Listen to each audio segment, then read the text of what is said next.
Hi ಎಲ್ಲರಿಗೂ ನಮಸ್ಕಾರ. Welcome to Nishu YouTube channel. ಇವತ್ತು ನಾವು sentence and the parts of sentence ಬಗ್ಗೆ ತಿಳ್ಕೊಳ್ಳೋಣ. ನಮ್ಮ ಚಾನಲನ್ನು ಸಬ್ಸ್ಕ್ರೈಬ್ ಮಾಡಿ ಪಕ್ಕದಲ್ಲಿರುವಂತಹ ಬೆಲ್ ಐಕನನ್ನು ಕ್ಲಿಕ್ ಮಾಡಿ. ಓಕೆ, ನಾವು let us know about what is a sentence.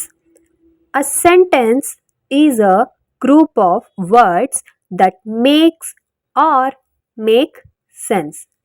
ಇಲ್ಲಿ ಏನು ಹೇಳ್ತೀವಿ ಅಂದರೆ, ಒಂದು ವಾಕ್ಯ ಅಂತ ಅಂದರೆ ಪೂರ್ಣವಾಗಿ ಅರ್ಥ ಕೊಡುವ ಪದಗಳ ಒಂದು ಗುಂಪಿಗೆ ಸೆಂಟೆನ್ಸ್ ಅಥವಾ ವಾಕ್ಯ ಅಂತ ಹೇಳಿ ಕರಿತೀವಿ.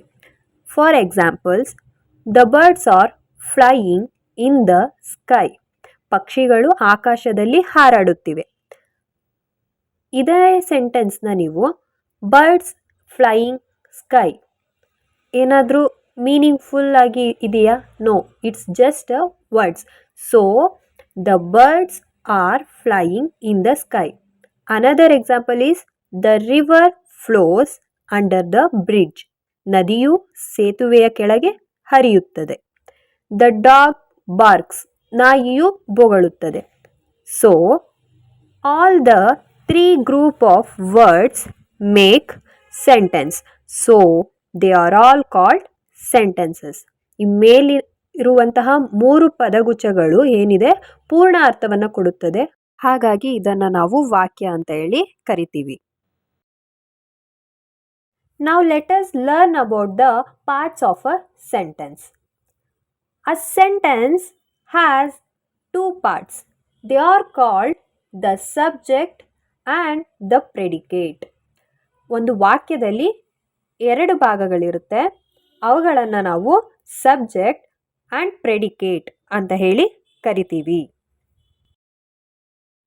The subject tells us about the person or animal or thing who does the work of acts. Subject ಎಂದರೆ ಕರ್ತೃ ಎಂದರ್ಥ. ಕರ್ತೃ ಎಂದರೆ ಕೆಲಸ ಮಾಡೋರು ಅಥವಾ ಮುಖ್ಯನಾದವನು ಎಂದರ್ಥ. It will tells about person, animal or thing who do the work is called as a subject. The predicate tells us about the work that the subject does. The existence of the subject is also an action.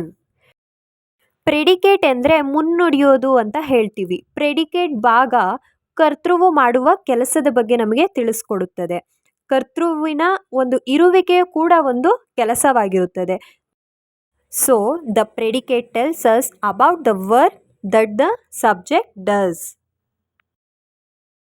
Now let's see some examples for the subject and the predicate. The first example is the cow eats grass.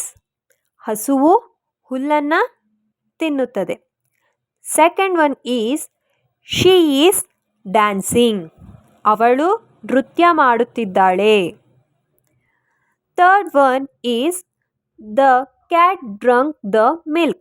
ಬೆಕ್ಕು ಹಾಲನ್ನು ಕುಡಿಯಿತು. Fourth example is they eat mangoes. ಅವರು ಮಾವಿನ ಹಣ್ಣುಗಳನ್ನು ತಿನ್ನುತ್ತಾರೆ. In these four examples, I'll tell you which is the subject part and which is the predicate part. The cow, it is a animal, so it is a subject part. Eats grass. The cow eats grass. The cow is doing an action. It is doing a work. So the predicate part is eats grass. Like that, she is dancing. She is a subject part and is dancing is a predicate part. The cat is a subject part. Drank the milk is the predicate part. Cat is an animal. So it will become a subject part. Drank the milk. The cat is performing an action, doing its work. So drank the milk is a predicate part. Next, they eat mangoes. They become subject part. Eat mangoes is the predicate part. Please do like, share and subscribe Nishu YouTube channel. Thank you for watching.